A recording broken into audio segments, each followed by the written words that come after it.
దేవుని వాక్యమును ధ్యానం చేసుకుందాం. ఫిలిప్పీలకు రాసిన పత్రిక 4వ అధ్యాయము 8వ వచన భాగమును చదువుకుందాం. మెట్టుకు సహోదరులారా, ఏ యోగ్యత అయినను మెప్పైనను ఉండిన ఎడల, ఏవి సత్యమైనవో, ఏవి మాన్యమైనవో, ఏవి న్యాయమైనవో, ఏవి పవిత్రమైనవో, ఏవి రమ్యమైనవో, ఏవి ఖ్యాతిగలవో వాటి మీద ధ్యానముంచుకొనుడి. ప్రార్థన చేసుకుందాం. పరిశుద్ధ తండ్రి, దయగలిగిన దేవా, మహోన్నతుడా, సర్వశక్తిమంతుడా, సర్వాధికారి, సర్వకృపానిధియగు ప్రభువా, నీ పరిశుద్ధ పాదపీఠం ఎదుట సాగిలపడి ఉన్నాం. యెరూషలేము ప్రార్థనా మందిరమునకు మీరు అనుగ్రహింపచేసిన 4 దినముల ఉపవాస ప్రతిష్ట ప్రార్థన కోడికలను బట్టి స్తుతిస్తూ 3వ దినముగా ప్రభు శరీరములోనికి, ప్రభువు రక్తంలోనికి మేము ప్రవేశించున్నట్లుగా, మేము పాలివారమై ఉండునట్లుగా మమ్మల్ని మేము సిద్ధపరచుకొనొచ్చు. నీ సన్నిధిలోనికి వచ్చి ఉండగా నీ వాక్యము చేత మమ్మలను దర్శించి, నీ వాక్యము చేత మమ్మలను బలపరిచి, వాగ్దానము చేసిన నిత్య జీవము కొరకే నీ సంఘాన్ని మీరు ముద్రించమని, విని మరచిపోవారముగా మేము ఉండవద్దు, కానీ అనుసరించి నడుచుకొనుటలో శక్తి గలవారు మగునట్లుగా విశ్వాసము చేత మమ్మలను భద్రపరిచి కాపాడుమని, సమస్త మహిమ ఘనత ప్రభావములు నీకే ఆరోపించుకుంటూ నజరేయుడైన యేసుక్రీస్తు పరిశుద్ధ నామములో అడిగి ప్రార్థించి పొంది ఉన్నాము తండ్రి, ఆమేన్. దేవుని నామమునకు స్తోత్రములు. ప్రభువైన యేసుక్రీస్తు నామములో చేరుకుడి వచ్చిన సంఘమంతటికి వందనాలు తెలియచేస్తూ ఉన్నాం.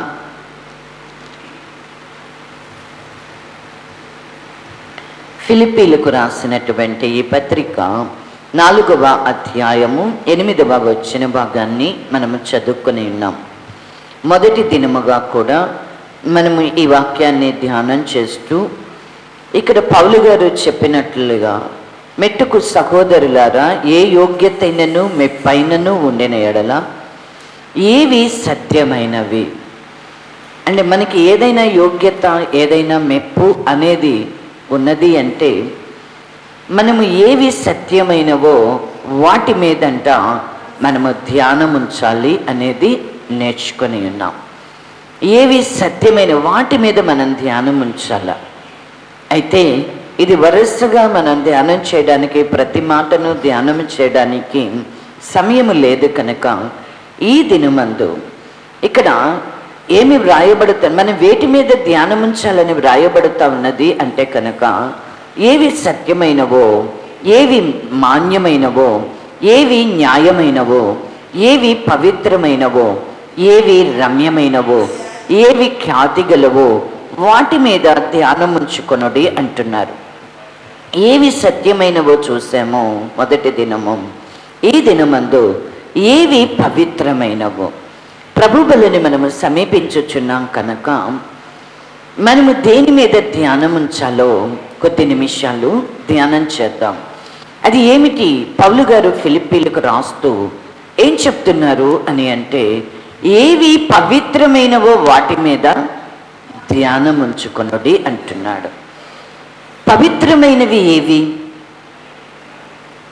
పవిత్రమైనవి ఏవి?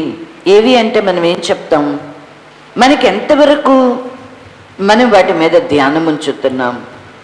చెప్పమంటే మనకేదో కొంతవరకు చెప్తాం, కానీ ధ్యానం ఉంచుకొనుడి అంటే దాని మీదే మన మనస్సుని నిలుపుకోవాల, వాటి మీదే మనము లక్ష్యం ఉంచాల, వాటిని మనము గురి కలిగి, అంటే అవి పొందుకునేటంత వరకు మనం వాటి మీద గురి కలిగి మనం నడుచుకోవాలి. ధ్యానం ఉంచుకొనుడి అంటే ప్రార్థన చేసి కొంత సమయాన్ని దేవుని సన్నిధిలో కనిపెట్టి మనము వినడమో, లేకపోతే దేవుని వాక్యం కొరకు మనం మిగులు ఆశ కలిగి కనిపెట్టినప్పుడు పరిశుద్ధాత్ముడు మనతో మాట్లాడుతూ ఉండగా మనము గ్రహించడమో కాదు. అంటే వాటిని ధ్యానముంచుకొనుడి అంటే మనకు తెలియబడినటువంటి దానిని మనము ఆశ కలిగి పొందుకునేటువంటి వారే, ఆశ కలిగి దానిని మనము అనుసరించేటువంటి వారముగా మనము ప్రేరేపించబడాల, మనము నడిపింపబడాల. దాని కొరకే మనం ధ్యానం ఉంచాలి. కానీ తెలుసుకొని విడిచిపెట్టడం వలన మనకేమైనా ప్రయోజనం ఉంటుందా? ఏమీ ప్రయోజనం ఉండదు. ఎంత తెలుసుకున్నా దాన్ని మనం గైకొనకపోతే అది ఎంత గొప్పదైనా సరే, అది ఎంత ఉత్తమమైనదైనా సరే, అది ఎంత రమ్యమైనదైనా, ఎంత ఖ్యాతి కలిగిందైనా, ఎంత పవిత్రమైనదైనా, ఎంత సత్యమైనదైనా దానివల్ల మనకేంటి ప్రయోజనం? ఏమీ లేదు. ధ్యానం ఉంచుకొనుడి అని ఎందుకు పౌలు గారు చెప్తున్నారు అంటే, నీవు నేను అనుకుంటున్నాం, మళ్ళాగే చాలామంది అనుకుంటున్నారు ఏమని, నేను యోగ్యుణ్ణి అని మనం అనుకుంటూ ఉన్నాం. నీకే యోగ్యత అయినా ఉందా? నీకేదైనా మెప్పుద్దా? నీవు వీటి మీద ధ్యానం ఉంచు అంటు. ఏవి సత్యమైనవో చూసామో, ఇప్పుడు ఈ దినము కొద్ది సమయం ఏవి పవిత్రమైనవో కూడా మనము ధ్యానం ఉంచు. అంటే ఏంటి పవిత్రమైనవి? అంటే ఏంటి? ఏవి పవిత్రమైనవి? ఏం చెప్తాం? ఆయన మాట అంటే ఆయన వాక్యము పవిత్రమైనది అని అనుకో, మనకి తెలుసు. సత్యం అంటే కూడా మనకేం తెలుసు? ఆయన వాక్యమే సత్యం అని తెలుసు. ఏది పవిత్రమైనది అంటే కూడా మనకేం బాగా తెలుసు? ఆయన వాక్యమే పవిత్రమైనది అనేది తెలుసు. ఇప్పుడు ఆయన మాట అనేది పవిత్రమైనది అయితే, ఇప్పుడు ఆయన ఏమై ఉండాలి? ఆయన పవిత్రుడై ఉంటేనే ఆయన నోట నుండి వచ్చే మాట పవిత్ర. ఎక్కడి నుంచి ప్రారంభమవుతుంది? దేవుడే ఏమై ఉన్నాడు? యెహోవా పరిశుద్ధుడు. ఇప్పుడు ఇందాక మనము స్తుతి చెల్లించాం ఆయనకి ఏమని? యెహోవా పరిశుద్ధుడు. ఇంకా మనకి ధర్మశాస్త్రంలో వ్రాయబడి యెహోవా అతి పరిశుద్ధుడు అని వ్రాయబడి ఉంటాయి. ఎలా ఉంటుందంట?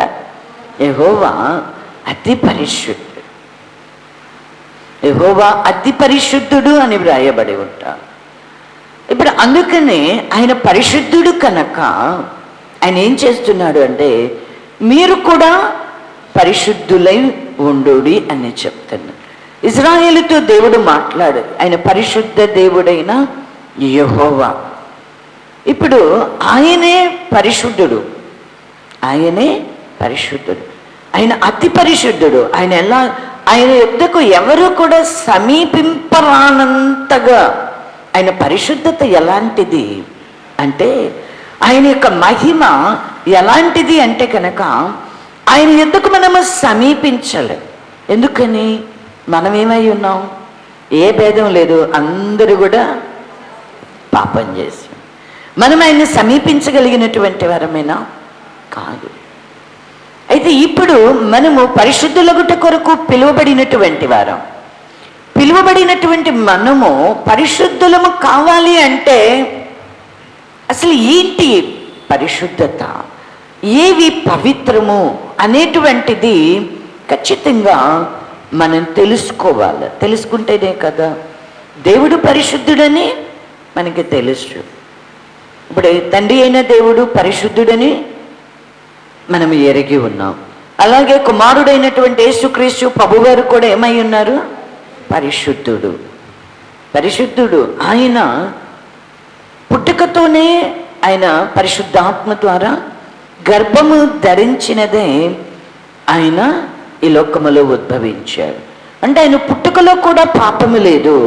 ఆయన ఇంకా ఎలా ఉన్నాడు అంటే, ఆయన మన వంటి రక్త మాంసములు కలిగి ఉన్నప్పటికీ కూడా మన వంటి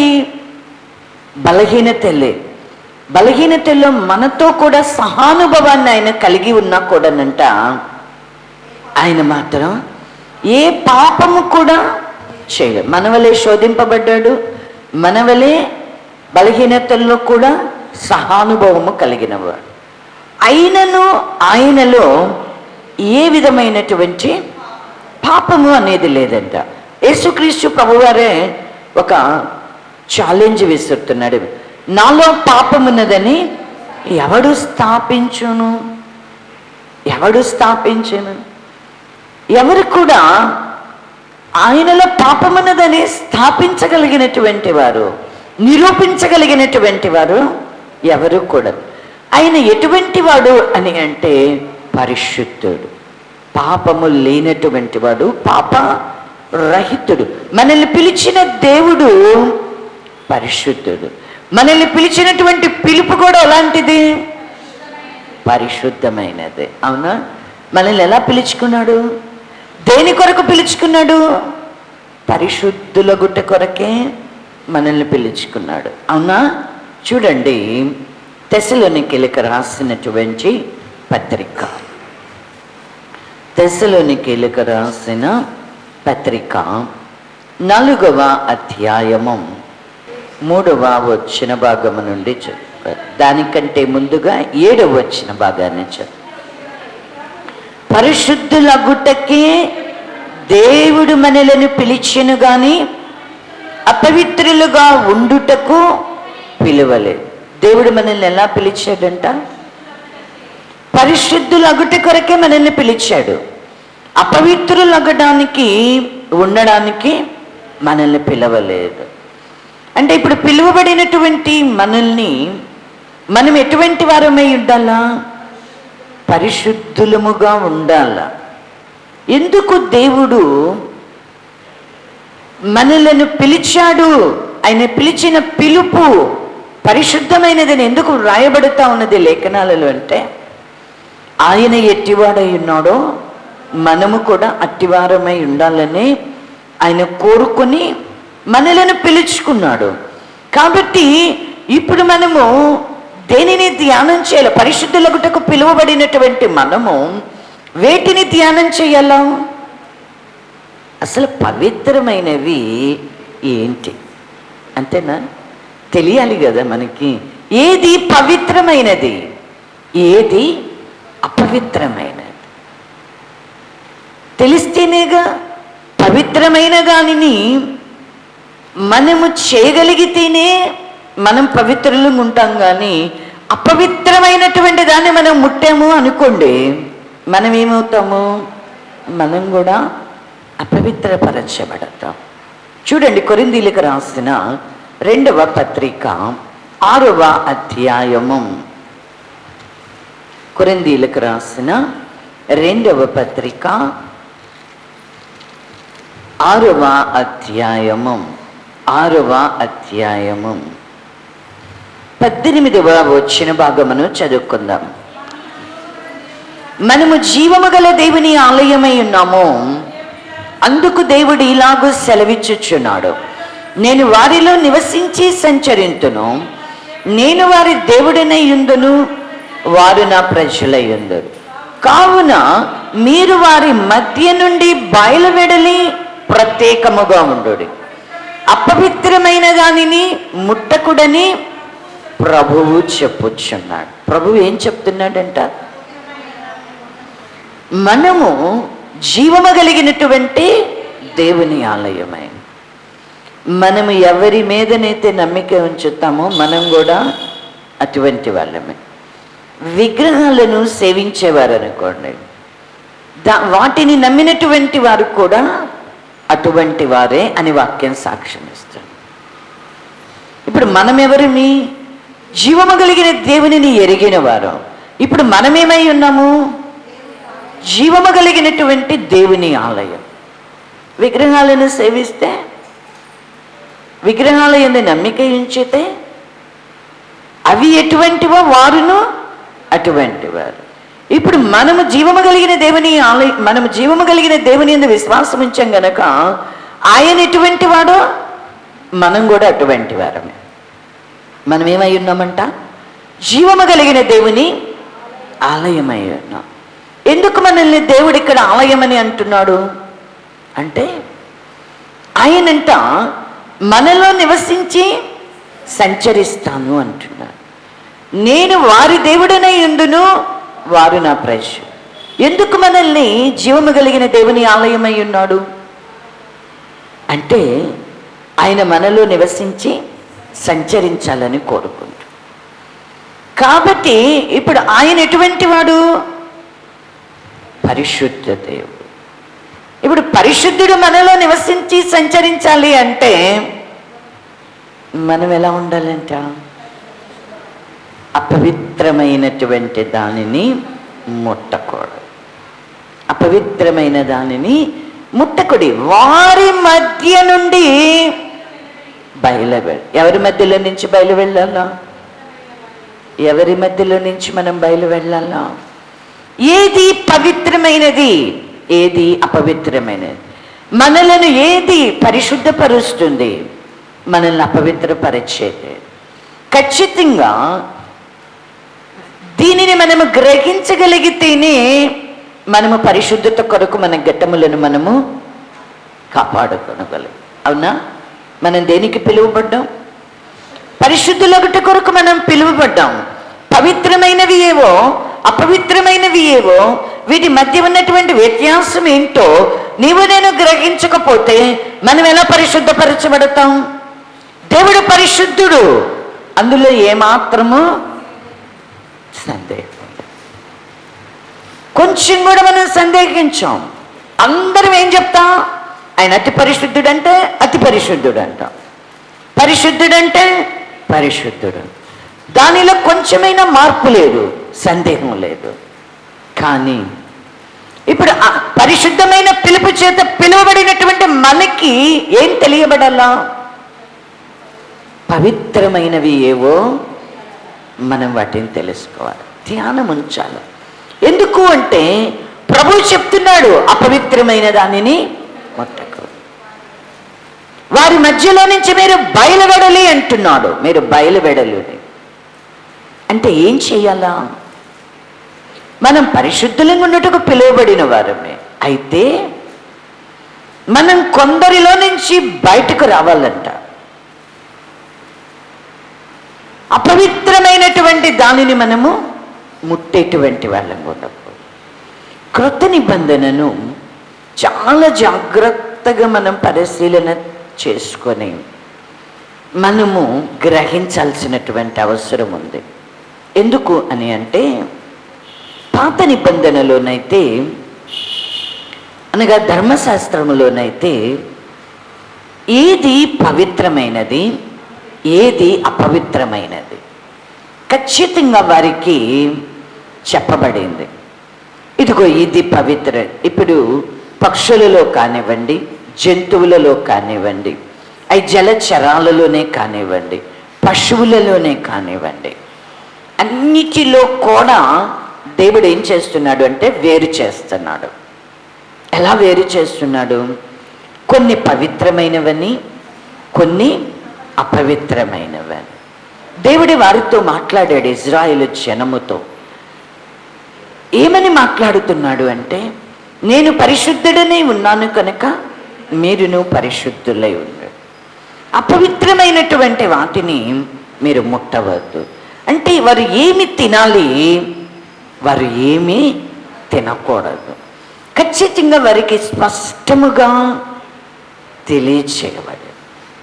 నోవహు గారి కాలంలో కూడా చూడండి, నోవహు ఓడను సిద్ధపరచుకొనిన తర్వాత అక్కడ రాయబడి ఉంటుంది మాట, పవిత్రమైన జంతువులలో నుండి అపవిత్రమైన జంతువు, పవిత్రమైన పక్షులలో నుండి అపవిత్రమైన పక్షు, అన్నిటిని జతలు జతలుగా అన్నిటినీ కూడా ఏం చేస్తున్నాడు?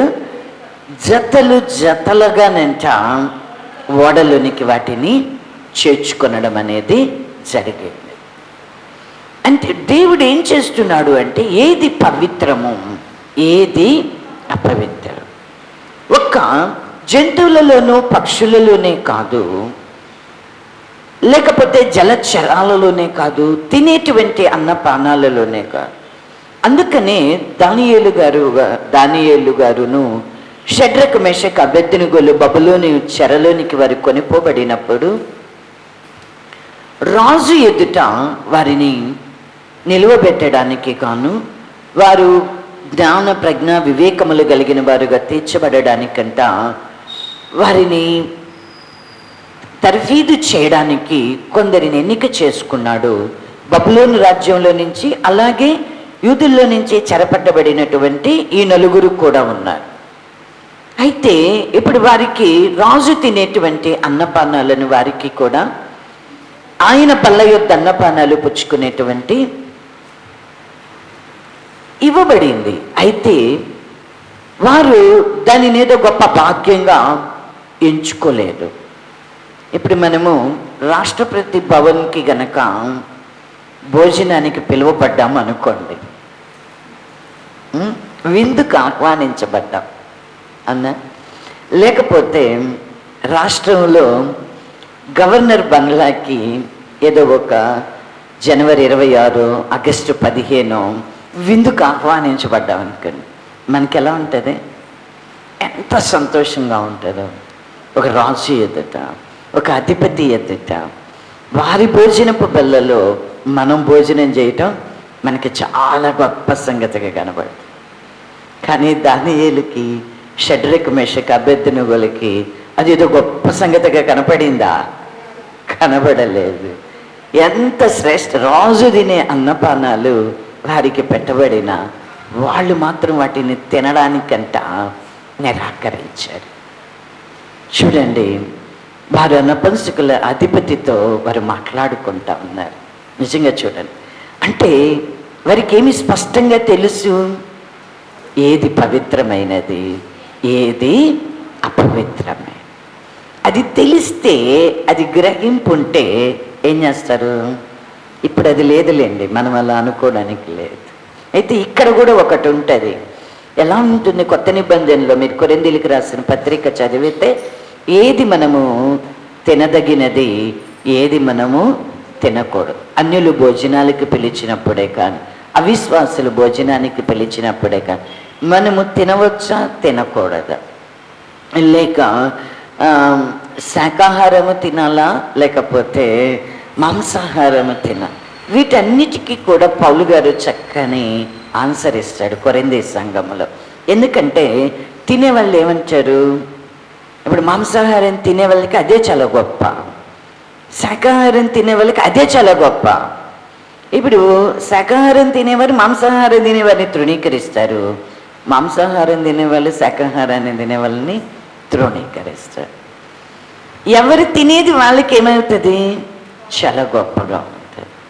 అయితే వాటి విషయంలో ఒక విశ్వాసి ఎలా నడుచుకోవాలి అనేటువంటిది పౌలు గారు బాగా గ్రహించి కొరింథీ సంఘంతో దానిని మనం అనేక సార్లు చెప్పుకున్నాం.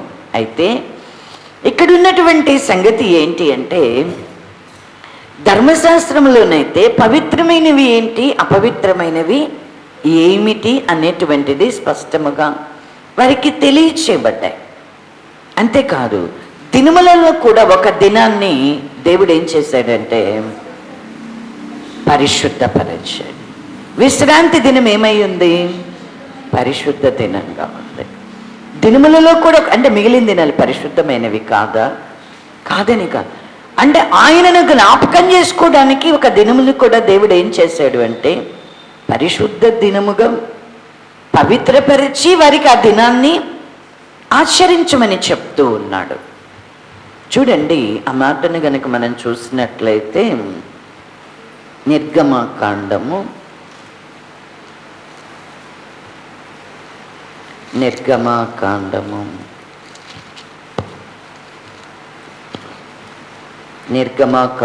31వ అధ్యాయము 12వ వచ్చిన భాగము నుండి చదువుకుందాం.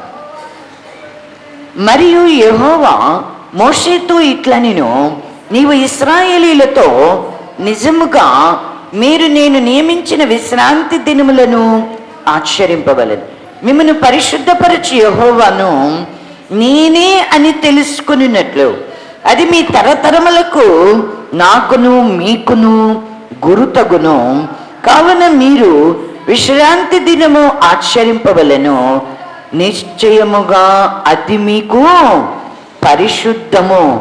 దానిని అపవిత్రపరచువాడు తన ప్రజలలో నుండి కొట్టివేయబడును.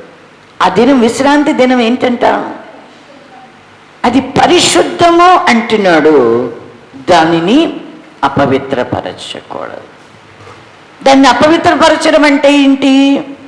6 దినాలు పని చేయొచ్చు, 7వ దినం మాత్రం పని చేయకూడదు. ఏ బరువులు వారు మోయకూడదు.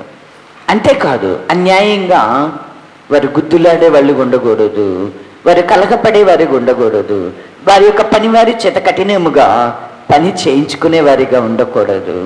ఇలా చెప్పబడతా ఉన్నాయి. అంటే దానిని అపవిత్రపరచకూడదు అంటున్నాడు. అంటే ఏది పరిశుద్ధమైనది, ఏది పవిత్రమైనది అనేటువంటి దానిని మనము గ్రహించాలి. అలాగే యాజకులైనటువంటి వారిని కూడా దేవుడు అభిషేకించి వారి అతి పరిశుద్ధ స్థలములో వారు పరిచర్య చేయడానికి, వారు పరిశుద్ధ స్థలములో పరిచర్య చేయడానికి, తన ఇజ్రాయేలు దేవుని ప్రజలైనటువంటి వారి యొక్క పాపముల యొక్క ప్రాయశ్చిత్తం కొరకు, వారి యొక్క పరిశుద్ధత కొరకు వారి పక్షంగా కరుణాపీఠం యొద్ద కనిపెట్టుకుని వారు ప్రార్థన చేయడానికి దేవుడు ఏం చేస్తున్నాడు? వారిని కోరుకున్నాడు. అంతేనా? లేవీయులను ఆయన కోరుకుంటూ ఉన్నాడు. ఆ వంశాన్ని కూడా దేవుడు ఏం చేస్తున్నాడు? పవిత్రపరుస్తున్నాడు. ఆ వంశాన్ని కూడా ఏం చేస్తున్నాడు? 12 మందిలో నుంచి వేరు చేశాడు. వేరు చేసి అతి పరిశుద్ధ స్థలములో ఇప్పుడు నేను మీ మధ్య నివసించి సంచరించినట్లు నాకు ఒక పరిశుద్ధ స్థలాన్ని నిర్మించవలను అని చెప్పినటువంటి దేవుడు దానిని కూడా ఏం చేస్తున్నాడు? 2గా విభజిస్తున్నాడు. ఒకటి అతి పరిశుద్ధ స్థలం అన్నాడు, ఒకటి పరిశుద్ధ స్థలం అన్నాడు, 3వదిగా ఆవరణము అన్నాడు. అంటే దేవుడు ప్రతి దానిలో కూడా ఏం కోరుకుంటున్నాడు అంటే పరిశుద్ధత అనేటువంటిది కోరుకుంటున్నాడు. తాను వారి మధ్య నివసించి సంచరించడానికి ఒక మందిరముగానే కానీ, ఒక దేవుడు ఏర్పరచుకునేటువంటి ప్రజగా వారి మధ్యలోనే కానీ, అంతేకాదు వారితోనే కానీ ఆయన నివసించి ఆయన ఇప్పుడు ఎక్కడ ఉంటానంటున్నాడు? మందిరంలో మాత్రమే ఉంటానంటున్నాడా? ఎక్కడ ఉంటానంటున్నాడు? మనలో నివసించి మనలో సంచరిస్తానంటున్నాడు. అందుకే వారి మధ్యలో నుంచి మీరు బయలుపడలేదే అంటున్నాడు. అంతేనా? అపవిత్రమైన దానిని ముట్టకుడు. ఏంటి ఇప్పుడు ఆయనకి ఏంటి పరిశుద్ధత? ఏవి పరిశుద్ధమైనవి? ఎవరు పరిశుద్ధులు? ఏంటి పరిశుద్ధత అంటే ఆయన ఏం కోరుకుంటున్నాడు? ఒక స్థలాన్నో, లేకపోతే ఒక పక్షినో, ఒక జంతువును, ఒక ప్రాకే పురుగును, జలములలో జలచరాలు, ఒక చెట్టు, లేకపోతే ఒక మొక్క, మరి ఇంకేదో కాదు. ఆయన ఎవరిని కోరుకుంటున్నాడు? మనల్ని. మనం ఏమై ఉన్నామంట? దేవుని యొక్క ఆలయం. చూడండి, కొరింథీయులకు రాసినటువంటి పత్రిక. మనం ఏవి పవిత్రమైనవో అంటే మనం ఎక్కడికి వెళ్తాం? ఎక్కడున్నాయి పవిత్రమైనవి? చూడండి, కొరింథీయులకు రాసిన పత్రిక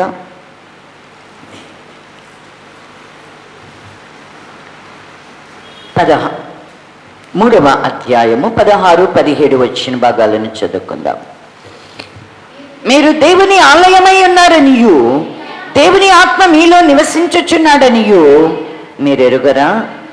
ఎవడైనను దేవుని ఆలయమును పాడు చేసిన ఎడల దేవుడు వానిని పాడు చేయను. దేవుని ఆలయము పరిశుద్ధమై ఉన్నది, మీరు ఆ ఆలయమై ఉన్నారు. ఇప్పుడు ఏంటి పరిశుద్ధమైంది? ఏంటంట? ఏంటి పరిశుద్ధమైనది? దేవుని ఆలయము పరిశుద్ధమైనది. ఎక్కడుంది ఆలయం? యెరూషలేములో ఉందా? తెనాలి పట్టణంలో గడ్డిపాటి వారి వీధిలో ఉందా? ఎక్కడుంది? ఎక్కడుంది ఈ ఆలయం? ఎవరు అంటే మనమే. ఇప్పుడు ఈ ఆలయం ఏమై ఉండాలంట? ఈ ఆలయము పరిశుద్ధమైనది. మీరు ఆ ఆలయమై ఉన్నారు. మనం ఏమై ఉన్నామంట? మనం ఏమై ఉన్నా? ఆ ఆలయమై ఉన్నాం. ఇప్పుడు ఏది పవిత్రమైంది అంటే మనకేం గుర్తుకు రావాలా? ఏవి పవిత్రమైనవి అంటే, ఏవి పవిత్రమైనవి అంటే మనకి జంతువు పక్షో కాదు, అర్థమైందా? లేకపోతే వస్త్రాలు, లేకపోతే ఇంకా ఏవో బలిపీఠము, లేకపోతే కరుణాపీఠము, మందస్సము, ఇవన్నీ కూడా ఏంటి? పరిశుద్ధమైనవి. అన్నీ కూడా పరిశుద్ధమైన, అతి పరిశుద్ధమైనవి. ఇప్పుడు దేవుడు వాటిలో ఒక బలిపీఠములో నివసిస్తున్నాడా, లేక ఒక మందసములో నివసిస్తున్నాడా? అదంతా ఎక్కడుంది? పాత నిబంధన కాదు. ఇప్పుడు ఆయన ఎక్కడ నివసిస్తానంటున్నాడు? ఎక్కడ సంచరిస్తానంటున్నాడు? ఎక్కడికి వచ్చి ఆయన మనల్ని ఆశీర్వదిస్తానంటున్నాడు? మన మధ్యలోనికి, మనలోనికి, మనతో కూడా ఆయన ఉండి మనల్ని ప్రేమించి ఆయన మనల్ని ఏం చేస్తున్నాడంట? ఆశీర్వదిస్తున్నాడు. అంతేనా? బలిపీఠాన్ని ప్రతిష్ఠ చేసేటప్పుడు మందసాన్ని, బలిపీఠం మీ మధ్యలోనికి నేను వచ్చి నేను మిమ్మను ఆశీర్వదింతును అన్నాడు. ఎందుకు బలిపీఠం? నేను మీ మధ్యలోనికి వచ్చి, అంటే వారు అర్పించేటువంటి బలులు, అర్పణలను దేవుడు ఆగ్రాణించి వారి పాపములన్నిటినీ పరిహరించి వారి దోషములకు ప్రాయశ్చిత్తము కలిగేటట్లుగా వారి అర్పించిన బలులు, అర్పణల యొక్క ఆ రక్తాన్ని ఆయన ఆగ్రాణించి వారిని ఏం చేస్తున్నాడు? పరిశుద్ధపరుస్తా ఉన్నాడు. ఇప్పుడు ఇవేవీ లేకుండానే మన కోసం యేసుక్రీస్తు ప్రభు వారిని లోకంలోనికి పంపి ఆయన మన కొరకు వదకు తేబడిన గొర్రెలాగా తను తాను అప్పగించుకొనగా ఆ క్రీస్తు రక్తం ఏం చేస్తూ ఉన్నది అంటే మనలను పరిశుద్ధపరుచు. ఇప్పుడు ఆయన చేత మనము పిలువబడినటువంటి వారు, పిలువబడినటువంటి మనము పరిశుద్ధులముగా చేయబడాలి. ఎవరు ఏవి పరిశుద్ధమైనవి అంటే ఎక్కడి? దేవుని దగ్గర నుంచి ప్రారంభమైనటువంటి పరిశుద్ధత ఎక్కడికి వచ్చింది? యేసుక్రీస్తు ప్రభువారి ద్వారా మన యొద్దకు వచ్చింది. ఇప్పుడు ఇది జీవము కలిగిన దేవుని ఆలయం. ఇప్పుడు ఈ ఆలయమే ఏమిటి? పరిశుద్ధమైనది. ఎంతమందికి గ్రహింపు ఉంటుంది? నిన్ను దేవుడు ఎలా కోరుకున్నాడు? దేవుడు నిన్ను ఎలా పిలుచుకున్నాడు? వింటున్నాం, మనకు తెలుసు. మిమ్మల్ని పిలిచిన పిలుపు ఎటువంటిదంటే ఏం చెబుతారు? పరిశుద్ధమైనది అంటారు. అంతేనా? దేవుడు మిమ్మల్ని పిలిచిన పిలుపు ఏమిటి అంటే పరిశుద్ధులగుట కొరకే మమ్మల్ని పిలిచాడు అంటాం. నువ్వు ఎలా పరిశుద్ధపరచబడతావు అంటే ఏం చెప్తావు? ఆయన రక్తము నన్ను పరిశుద్ధపరుస్తుంది అంటావు. ఇప్పుడు ఆయన వాక్యము నిన్ను పరిశుద్ధపరుస్తుంది అంటావు. దేవుని ఆత్మ నిన్ను పరిశుద్ధపరుస్తుంది అంటావు. అయితే ఇప్పుడు ఆ పరిశుద్ధత నీలో ఉందా అంటే ఇక నో ఆన్సర్. మన దగ్గర క్వశ్చన్కి ఆన్సర్ ఉండదు. మన స్థితి ఏంటో మనకి తెలియదు. ఎందుకు అంటే అసలు ఏది పవిత్రమైనది? మనమే ఏం కావాలా? దేవుడికి పరిశుద్ధంగా ఉండాలి. దేవుని ఆలయం అంట పరిశుద్ధమైన, దేవుని మందిరానికి అనుకూలమైనటువంటి స్థితి ఏంటి? పరిశుద్ధతే కదా కీర్తనకారుడు చెప్తున్నాడు. అంటే ఏ మందిరం అది? ఏ మందిరం? యెరూషలేం ప్రార్థనా మందిరమా, లేకపోతే బెతస్తా మందిరమా, లేకపోతే బేతేలు మందిరమా, లేకపోతే లూథరన్ దేవాలయమా? ఏ దేవాలయం? ఏ దేవాలయం? ఆ దేవాలయానికి పరిశుద్ధత కావాలి. ఎలా వస్తుంది ఆ దేవాలయానికి పరిశుద్ధత? మనలను బట్టే ఆ దేవాలయానికి. మనం అపవిత్రులంగుంటే మందిరం ఏమైపోయినట్టు? అపవిత్రపరచు. దేవుడు విశ్రాంతి దినాన్ని పరిశుద్ధపరిచాను, దాన్ని మీరు అపవిత్రపరచకూడదు అన్నాడు. ఎందుకంటున్నాడు? ఆయన పరిశుద్ధపరిచినటువంటి విశ్రాంతి దినము ఎలా అపవిత్రపరచబడుతుంది? ఆయన పరిశుద్ధపరిచాడంట, ఇప్పుడు అది ఎలా అపవిత్రపరచబడుతుంది? ఆయన ప్రజలైనటువంటి వారు అపవిత్రులుగా ఉండడాన్ని బట్టి విశ్రాంతి దినం ఏమవుతుంది? అపవిత్రపరచబడుతుంది. ఆయన చెప్పింది వారు చేయకపోవడాన్ని బట్టి విశ్రాంతి దినం ఏమవుతుంది? అపవిత్రపరచబడు. ఇప్పుడు దేవుని ఆలయము పరిశుద్ధమైనదిగా ఉండాల. దేవుని మందిరానికి అనుకూలమైనటువంటి స్థితి ఏంటంటే పరిశుద్ధత. ఇప్పుడు ఆ ఆలయము పరిశుద్ధమైనది, మీరు ఆ ఆలయమై ఉన్నారు. ఇప్పుడు మనం ఎలా ఉండాల? పరిశుద్ధం. దేవుడు మన దగ్గర నుంచి ఏం కోరుకుంటున్నాడో మనం పరిశుద్ధులంగా ఉండాలి అంటే మనలో కూడా మళ్ళీ ఇంకా ఉన్నాయి పార్ట్స్. మనం పరిశుద్ధంగా ఉండాలి అంటే మన హృదయం ఎలా ఉండాలి అంటే కనుక పరిశుద్ధమైనదిగా ఉండాలి. మన హృదయము పరిశుద్ధముగా ఉండాలి. చూడండి, అందుకనే యేసుక్రీస్తు ప్రభువారు చెప్తూ ఉన్నారు, మత్తయి సువార్త 5వ అధ్యాయము, మత్తయి సువార్త 5వ అధ్యాయము 8వ వచన భాగం. హృదయ శుద్ధి గలవారు ధన్యులు, వారు హృదయ శుద్ధి గలవారు ధన్యులు, వారు దేవుని చూచెదరు. ఏంటంట? ఏమి శుద్ధిగా ఉండాల? ఆయన మనలో నివసించి సంచరించాలి అన్నా, ఆయన్ని మనం చూడాలి అన్నా, ఆయన్ని మనం కనుగొనాలి అన్నా ఏమి శుద్ధిగా ఉండాలా? హృదయం అనేటువంటిది శుద్ధిగా ఉండాల. హృదయము శుద్ధిగా ఉండాలి. హృదయం ఎలా శుద్ధిగా ఉంటుంది? ఎప్పుడు శుద్ధిగా ఉంటుంది? మనము తినేది, మనము త్రాగేది మనల్ని అపవిత్రపరచద్దు. చూడండి, ఇశ్రాయేలుకు అనుగ్రహించబడిన ధర్మశాస్త్రములో పవిత్రమైనవి ఏవి, అపవిత్రమైనవి ఏవి అనేవి చక్కగా వ్రాయబడి ఉన్నాయి. వారికి స్పష్టంగా తెలుసు ఏవి తినకూడదు, ఏవి తినాలి అనేటువంటిది వారికి బాగా తెలుసు. ఇప్పుడు యేసుక్రీస్తు ప్రభువారు వచ్చారు. ఆయన శరీరధారిగా పిలువబడినటువంటి జనులతో కూడా ఆయన నడిచారు. ఆయన చెప్పే బోధ విన్నారు. ఆయన యందు విశ్వాసం ఉంచారు.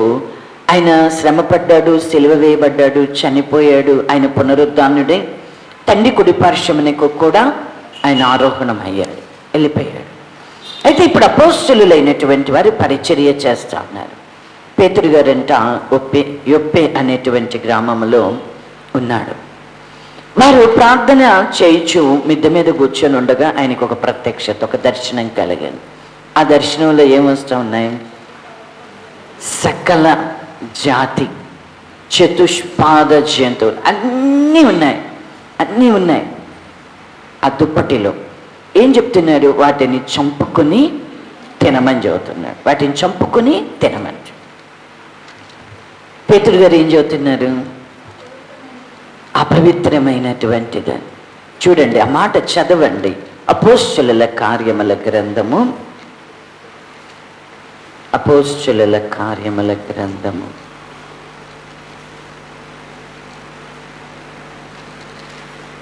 10వ అధ్యాయము 14వ వచనం 13 నుంచి చదవండి.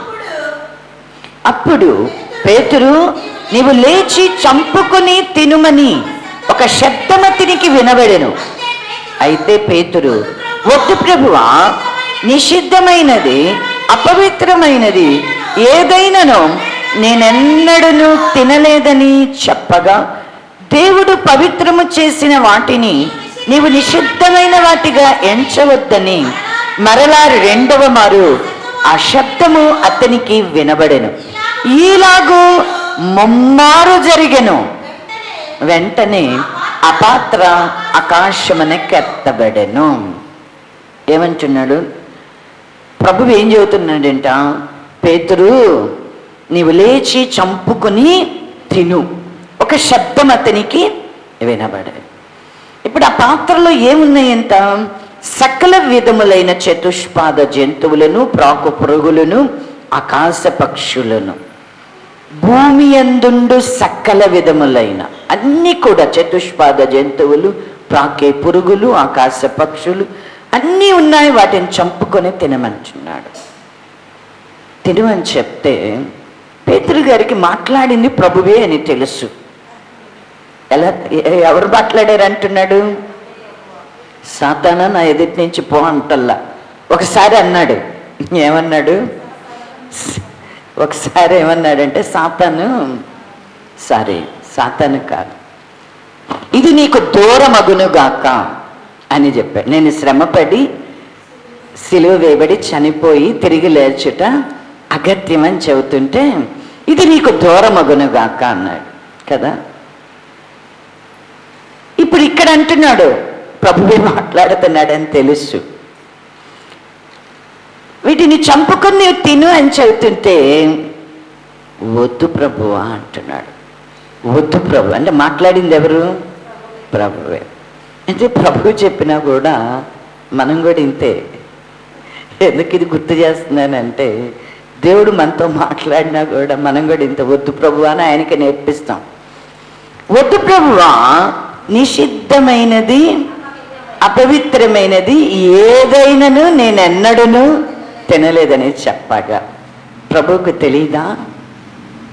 పేతురు గారు తినలేదని వారికి అనుగ్రహించబడిన ధర్మశాస్త్రం ప్రభువుకు తెలీదా? తెలుసు. కానీ ప్రభువుకే చెప్తున్నాడు, వద్దు ప్రభువా నేనెన్నడూ తినలేదని. ప్రభువే చెబుతున్నాడు, దేవుడు పవిత్రము చేసిన వాటిని నీవు నిషిద్ధమైన వాటిగా ఎంచవద్దు. మరలా రెండవ మారు ఆ శబ్దం 2 సార్లు కాదంట. ఎన్నిసార్లు వచ్చిందంట? ముమ్మారు. ఈలాగు ముమ్మారు జరగదు. మనం కూడా ఇంతేనండి. ప్రభు మనకి ఏదైనా చూపించినా కూడా దాన్ని తీసి పెడతాం, పక్కన పెడతాం. ప్రభువా నువ్వు ఆగు అంటాం. ఇంకెప్పుడు మనం చెప్పేవన్నీ పెద్ద లిస్ట్ చెబుతా ఉంటాం. అయ్యా నాకు అది కావాలి, నాకు ఇది కావాలి. ఇలా కాదు ప్రభువా, నువ్వు ఇలా చేయి, ఇలా చేస్తే నాకు బాగుంటుంది అయ్యా. ఎన్ని చెబుతాం. ప్రభుకు తెలియదు. ప్రభు పిలిచింది దేనికి పిలిచాడు? పరిశుద్ధులగుటకే పిలిచాడు. అపవిత్రులగుటకు పిలవలేదు, పరిశుద్ధులగుటకే పిలిచాడు. కానీ పేతురు గారు ప్రభువుకి ఏం చెబుతున్నాడు? అపవిత్రమైన దానిని, నిషిద్ధమైన దానిని నేను ఎన్నడూను తినలేదు అని చెబుతున్నాడు. చూడండి, అయితే ఇది దేని నిమిత్తమై చెప్పబడినటువంటి మాట అంటే అన్యజనులైనటువంటి వారిని దేవుడు వారికి అనుగ్రహింపచేస్తున్నారు. దీనిని బట్టియే అందుకని ఇప్పుడు కొన్నేళ్ళు ఇంటికి పంపడానికి దేవుడు ఏం చేస్తున్నాడు? ఆయన్ని ప్రిపేర్ చేస్తున్నాడు. ప్రిపేర్ చేసి మాట్లాడుతున్నాడు. ఎందుకు వాళ్ళు వెళ్ళరు? ఎందుకు అన్యుల దగ్గరికి, సుంకరుల దగ్గరికి వారు వెళ్ళరు. వాళ్ళు నడిచే మార్గంలో కూడా వీరు నడవరు. వారిని అపవిత్రులుగా ఎంచుతారు. వారిని నిషిద్ధమైనటువంటి జనముగా, వారు వారిని అసహ్యులుగా ఎంచుకుంటారు. వీరికేంటి? మేమే పరిశుద్ధులం, మేమే దేవుని వాగ్దానానికి వారసులం, దేవుని సంతానం, దేవుని కుమారులం, దేవునికి యాజక రూపం. ఇలా దేవుడు వారిని ఏర్పాటు చేసుకునే దాన్ని అంతటిని బట్టి మేమే నీతిమంతులం, మేమే పరిశుద్ధం అనుకున్నాం. ఇప్పుడు అన్యజనులైనటువంటి వారు వారికి ఏంటి? నిషిద్ధమైనటువంటి వారు, వారు అపవిత్రులు, పాపము చేసేటువంటి వారు, పాపములోని వారు ఉన్నవారు. వారికి దేవుడు లేడు. ఇలా మాకే దేవుడు, వారికి దేవుడు లేడు. కానీ దేవుడు అన్యుల యొద్దకు పేతురుగానే పంపించడం కొరకు ఇజ్రాయేలు యొద్ద నుంచి అన్య జనులకు కూడా సువార్త ప్రకటించబడడానికి, క్రీస్తుని గూర్చిన సాక్ష్యము ప్రకటింపబడడానికి పేతురు గారిని నడిపించబోతున్నాడు. ఎందుకు ఈ మాట చెప్తున్నాను అంటే, మనము ఏది పవిత్రమైనది ఏది అపవిత్రమైనది. దేవుడు మనల్ని ఎలా కోరుకుంటున్నాడు? దేనిని బట్టి మనం పరిశుద్ధులం, దేనిని బట్టి మనం అపవిత్రపరచబడతాం ఖచ్చితంగా మనకి తెలియాల. మనము ఇశ్రాయేలు ప్రజల్లాగా బాగా గిన్నెలు కడుగుకొని, లేకపోతే నీళ్లు చల్లుకొని, శుద్ధి చేసుకొని, లేకపోతే తల అంటుకొని, లేకపోతే ఉపవాసం వారంలో 2 రోజులు ఉపవాసం ఉండి, లేకపోతే 10వ వంతును చెల్లిస్తూ, మనము దినమునకు ముమ్మారు ప్రార్థన చేస్తూ, ప్రతి సమయములో లేక దేవుని మందిరానికి వెళుతూ, ఇలా ఉంటే మనం పరిశుద్ధులం అనుకుంటాం కదా, అంతేనా? ఇలా ఉంటే మనము పరిశుద్ధులం అనుకుంటాం. ఏంటి పవిత్రత? ఏంటి అసలు పవిత్ర ఎలా ఉండాలని కోరుకుంటున్నాడు? ఎలా ఉండాలి? మనము తలను కడుగుకోవడమో, లేకపోతే స్నానమును ఆచరించడమో, గిన్నెలు కడుగుకోవడము, గ్లాసులు కడుగుకొనడము, నీళ్లు చల్లుకో అంటే మనము తినేది త్రాగేది మనల్ని ఎంత మాత్రం కూడా అపవిత్రపరచదు. మనం తినేది తాగేది అది మనము ఒకవేళ అశుద్ధమైనటువంటిది ఏదైనా తినినా, అపవిత్రమైనటువంటి దానిని ఏదైనా మనము తిని త్రాగినా సరే అవేమైపోతాయి? బహిర్భూమిలోనికి విడవబడతాయి. ఏంటి మనల్ని అపవిత్రపరిచేది? ఏంటి? మన హృదయం కనుక శుద్ధిగా లేకపోతే మనం ఎలా ఉంటాము అంటే, మనకి ఎంత బాగా వాక్యం తెలిసినా, వాక్యం మనల్ని పరిశుద్ధపరుస్తుందని తెలిసిన, దేవుని యొక్క ఆత్మ మనల్ని పరిశుద్ధపరుస్తుందని తెలిసిన, ప్రభు పరిశుద్ధుడని ఆయన యొక్క పరిశుద్ధతను ఎంత బాగుగా మనం ఎరిగినప్పటికీ మన హృదయం కనుక శుద్ధిగా లేకపోతే మనం ఎలా ఉంటాం?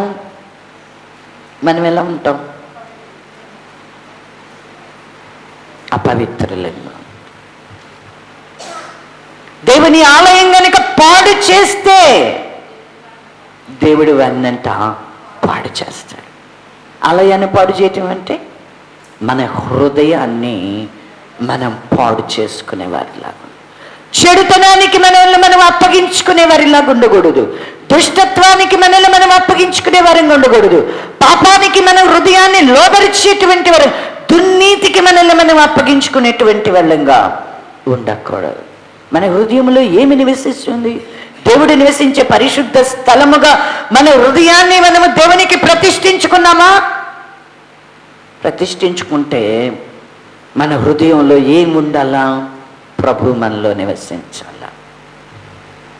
మనలో గనుక చూడండి, మార్కు సువార్త 7వ అధ్యాయము, మార్కు సువార్త 7వ అధ్యాయము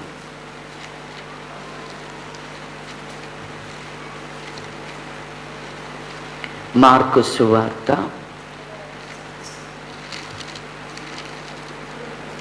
7వ అధ్యాయము 18వ వచ్చిన భాగము నుండి చదువుకోండి. ఆయన వారితో ఇట్లా, మీరును ఇంత అవివేకులై ఉన్నారా?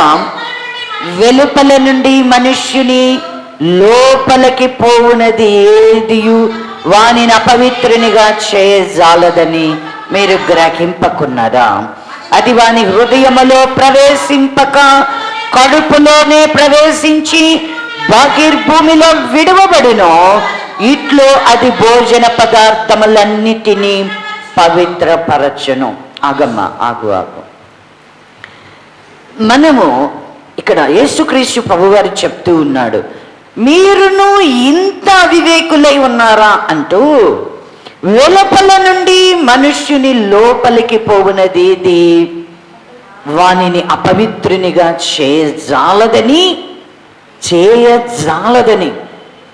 అంటే అది ఎంత చెడ్డదైనా సరే, మనం తిన్నా త్రాగినా, ఎంత చెడ్డది తిన్నా సరే, అది మనల్ని అపవిత్రులుగా చేయజాలదు.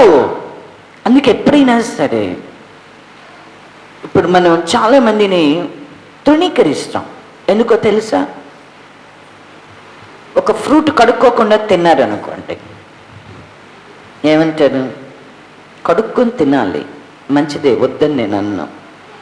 కానీ ఎవరైనా ఒక ఫ్రూట్ కడుక్కోకుండా తిన్నారు అనుకోండి, నువ్వు వాళ్ళని తృణీకరించకూడదు. లేకపోతే కూరగాయలు ఉన్నాయి, కట్ చేస్తాము, సరిగా కడగకుండా చూడకుండా కట్ చేశారు, వాళ్ళని చూచి తృణీకరించుకో. ఏదైనా సరే ఒక చెడిపోయినటువంటి పదార్థం తినకూడదు, అది మన శరీరానికి రోగమే. కానీ అది తినప్పుడు మనం వారిని చూచి తృణీకరిస్తాం. ఆ పదార్థము మనల్ని అపవిత్రపరచదు. అర్థమైందా? మనం ఏదైనా తినినా, ఇప్పుడు నువ్వు కడక్కుండా కూరగాయలు కోసి వండేసావు, లేదు కడక్కుండా ఒక ఫ్రూట్ గబగబా చెట్టుది కోసుకొని తిన్నావు, ఇదేది మన హృదయంలోనికి వెళ్ళదు. వెళ్తుందా? మనం తిన్నది తాగింది ఎక్కడైనా హృదయంలోకి వెళ్తుందా? వెళ్ళడం లేదు. ఏం వెళ్తుంది? తిన్నటువంటి ఆహారము, పానము వెళ్తుంది, వెలుపటి నుండి వచ్చేది లోపలికి వెళ్తుంది. ఎక్కడికి వెళ్తుంది? అది కడుపులోకి ప్రవేశిస్తుంది. కడుపులోకి ప్రవేశించింది, అది చెడ్డది. ఏమవుతుంది? బహిర్భూమిలో అది విడువబడతా ఉంది. విడువబడము ద్వారా భోజన పదార్థం ఏమైందంట? పవిత్ర. ఈ మాట ఎప్పుడైనా మనం గ్రహించామా? విడువబడినటువంటి, ఇప్పుడు నీవు బహిర్భూమిలో నువ్వు విడిచిపెట్టేయటం ద్వారా నీవు తిన్నటువంటి ఆహారం ఏమైందంట? భోజన పదార్థాలు ఏమైనాయి అంట? పవిత్రపరచబడ్డాయి. నీవు చెడదాన్ని తిన్నావు, నీ కడుపు తొందర పెట్టింది, వెళ్ళావు, బయటికి వెళ్ళావు, బహిర్భూమిలో విడిచేసావు. ఇప్పుడు తిన్నది శుద్ధి అయిందా కాలేదా? నీ కడుపు శుద్ధి అయిందా కాలేదా? అయిందిగా, అయింది. కానీ ఒక వ్యక్తిని నువ్వు తృణీకరిస్తే నీ హృదయం ఏమవుతుంది? అపవిత్రపరచ. భోజన పదార్థాలు పరిశుద్ధపరచబడుతున్నాయి బహిర్భూమికి వెళ్ళడం ద్వారా. కానీ నీ హృదయం మాత్రం ఏమవుతుందో తెలుసా? అపవిత్రపరచబడి. ఇక్కడ అంటున్నాడు ప్రభువు, మనుష్యుని లోపల నుండి బయలువెళ్ళినది మనుష్యుని అపవిత్ర. లోపల నుంచి బయటకు వస్తా, చూసావా? లోపల నుంచి నీ హృదయంలో ఏమున్నాయి? దురాలోచనలున్నాయి, జారత్వములున్నాయి, దొంగతనములున్నాయి, నరహత్యలున్నాయి, వ్యభిచారములున్నాయి, లోభములున్నాయి, చెడుతనములున్నాయి, కృత్రిమములున్నాయి, కామ వికారం ఉంది, మత్సరం ఉంది, దేవదూషణ ఉంది, అహంభావం ఉంది, అవివేకం ఉంది. ఇవన్నీ ఎక్కడి నుంచి వస్తాయంట?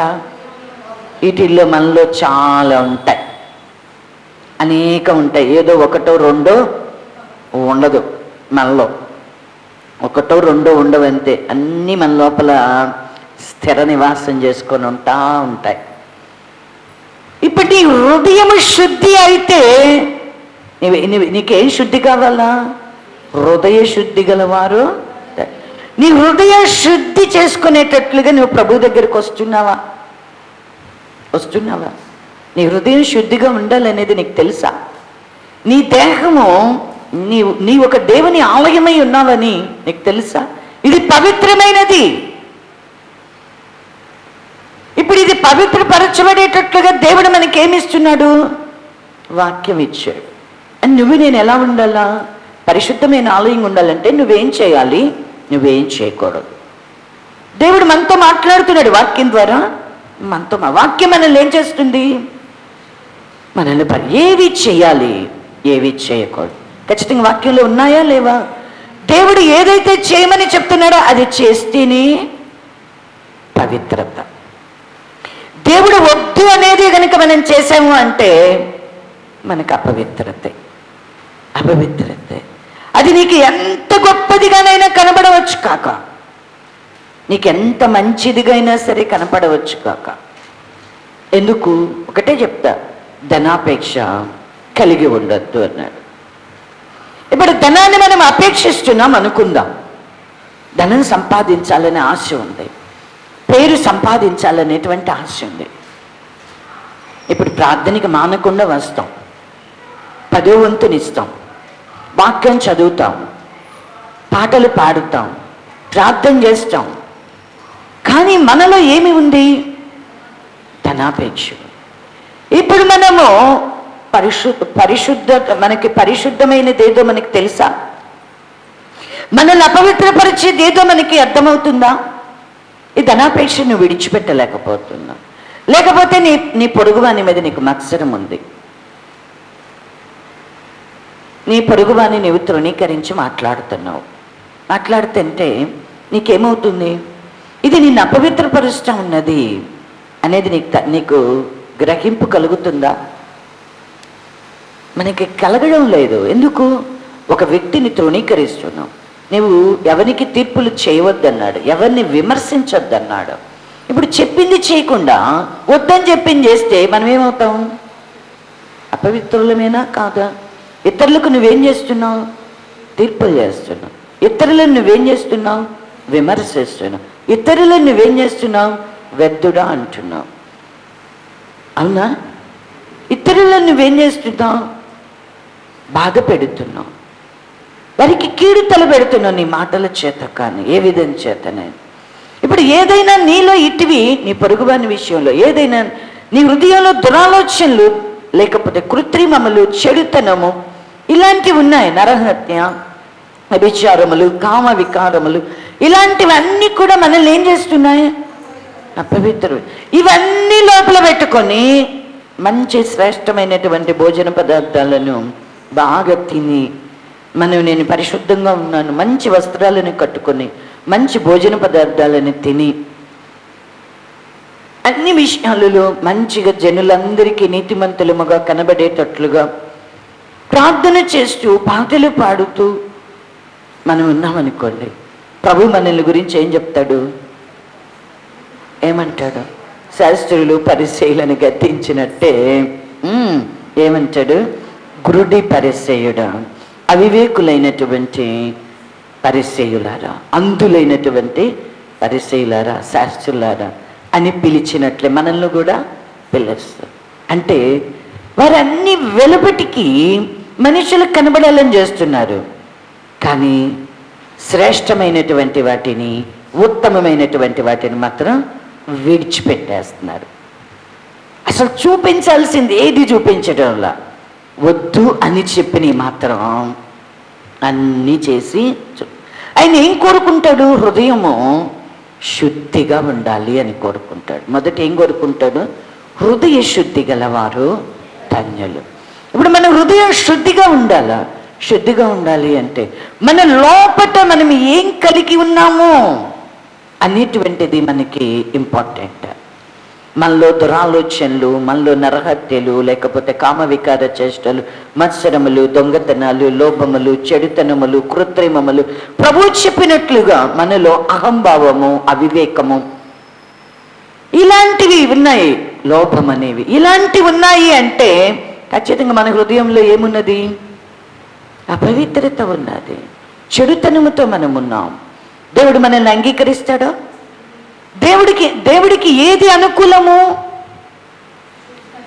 దేవుడు ఏం కోరుకుంటాడు మన దగ్గర నుంచి అంటే పరిశుద్ధతనే కోరుకుంటాడు. ఆయన మనలో నివసించి సంచరించాలి అంటే, ఆయన మనతో కూడా ఉండి మనల్ని నడిపించాలి అంటే, ఆయన మనకు దేవుడుగా ఉండాలి అంటే, మనం ఆయనకు ప్రజలముగా ఉండాలి అంటే మనం ఎలా ఉండాలా? పరిశుద్ధులముగా ఉండాలి. మనం పరిశుద్ధులముగా ఉండాలి అంటే మన హృదయం ఎలా ఉండాలా? పరిశుద్ధమైనటువంటిదిగా ఉండాలి. ఏ విధమైనటువంటి చెడుతనానికి మన హృదయంలో మనము చోటిచ్చేవారము. మన హృదయంలో ప్రభు ఉన్నాడో లేదో. ప్రభు ఎక్కడుంటాడు? ఆయన మందిరానికి అనుకూలం ఏంటంట? ఇప్పుడు ఎవరు మందిరం? ఎవరు? మనమే కదా. ఆయన ఆలయము మనమే. ఇప్పుడు ఆయన మనలో ఉండాలి అంటే మనం ఎలా ఉండాలా? పరిశుద్ధముగా ఉండాలా.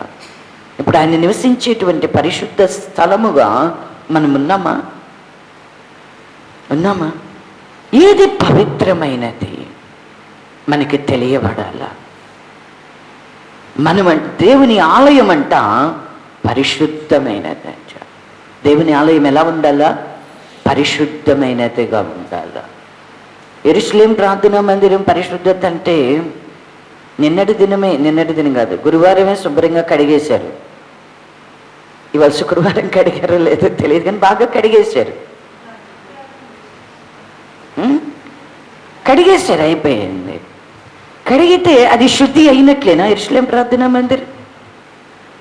మనము శుద్ధిగా ఉంటేనే మందిరం పరిశుద్ధంగా ఉంటుంది, అంతేనా? ఇప్పుడు ఏంటి పరిశుద్ధత? ఏవి పరిశుద్ధత? ఏవి? దేవుడు పరిశుద్ధుడు, ప్రభు పరిశుద్ధుడు. మనం చెప్పమంటే బాగా చెప్తాం. ఆయన ఇచ్చిన వాక్యము పరిశుద్ధమే, ఆయన ఇచ్చిన ఆజ్ఞలు పరిశుద్ధం, ఆయన ఇచ్చిన ఆత్మ పరిశుద్ధం, పరిశుద్ధ ఆత్మను అన్ని ఆయన క్రియలన్నీ కూడా పరిశుద్ధమైనవి. ఇప్పుడు అన్నీ ఆయన పరిశుద్ధముగానే కలిగజేసాడు. ఇప్పుడు ఆయన ఏవి పరిశుద్ధమైనవో వాటి మీద ధ్యానం ఉంచమంటే మనం ఏటిని ధ్యానం చేయాలి? ఏం ధ్యానం చేయాలి? వాటన్నిటిని ధ్యానం చేస్తే మనకి పరిశుద్ధత వస్తుందా? అసలు పరిశుద్ధమైంది ఏంటి? ఆయన ఆలయం పరిశుద్ధమే, మీరు ఆలయమై ఉన్నారు. ఇప్పుడు ఇది మనకి గ్రహింపైతే ఈ ఆలయం పరిశుద్ధముగా ఉండాలి అంటే ఏం పరిశుద్ధంగా ఉండాలా? హృదయము పరిశుద్ధముగా ఉండాలి. అపవిత్రమైనది ఏది కూడా మనము ముట్టకూడదు. అంటే ఏమి ఉండకూడదు మనలో? ముట్టకూడదంటే లేకపోతే ఒక కాకి చచ్చిపోయింది అనుకో, లేకపోతే ఒక బల్లి చచ్చిపోయింది అనుకో, లేకపోతే ఒక పిల్లి చచ్చిపోయింది, అమ్మో వాటిని ముట్టుకోం. లేకపోతే ఎవరైనా చనిపోతే, ఒక వ్యక్తి చనిపోతే ముట్టుకుంటే అపవిత్రత. ఇంటికి వెళ్ళి ఏం చేయాలా? ఇవి అపవిత్రమని ఎక్కడన్నా రాయబడి ఉందా? ఇవేమన్నా అపవిత్రమని ఎక్కడన్నా క్రొత్త నిబంధనలు ఉన్నాయా? బల్లి మీద పడితే స్నానాలు చేసేవాళ్ళు ఉంటారు, అవునా? పరిశుద్ధపరచబడతావా? అంటే నువ్వు ఒక బిడ్డని గంటను స్నానం చేస్తే పరిశుద్ధపరచబడతావా? లేకపోతే ఒక చనిపోయిన దగ్గరికి వెళ్ళి స్నానం చేస్తే అది పరిశుద్ధత? కాళ్ళు కడుక్కుంటే పరిశుద్ధత, గిన్నెలు కడుక్కుంటే పరిశుద్ధత, కాయలు కడిగితే పరిశుద్ధత, బియ్యం కడిగితే పరిశుద్ధత. కడుక్కోవద్దని చెప్పట్లే నేను. అంటే మనకి పరిశుద్ధంగా ఏం కనబడతాయి? ఇవే పరిశుద్ధంగా కనబడతాయి. అందుకనే అజ్ఞానంగా అవివేకంగా ఉన్నామని పౌలు గారు అంటున్నాడు కదా, ఏవి పవిత్రమైనవో వాటి మీద ధ్యానం ఉంచుకునుడి అంటున్నాడు. ఏవి పవిత్రమైనవి? మనమే. ఈ ఆలయమే పరిశుద్ధం.